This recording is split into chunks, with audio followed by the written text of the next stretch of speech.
Xudoni shundoq taniladi. Xudoni tanimaslik bu katta musibat. Chunki hamma yomonliklarda tagida Xudoni tanimaslik turadi. Hamma yaxshiliklarda tagida Xudoni tanish turadi. Inson Xudoni tanimas ekan, yaxshi inson bo'la olmaydi.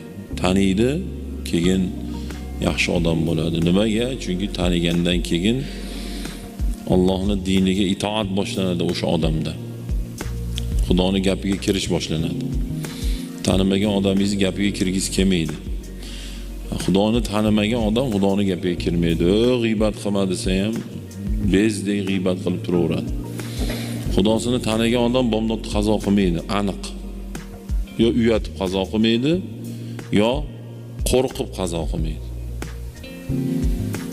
O'g'irlik qilma degan, mana o'g'rilar bor-ku, mana vodil o'g'ri bor, toshloqlik biz o'g'ri bor toshloqda.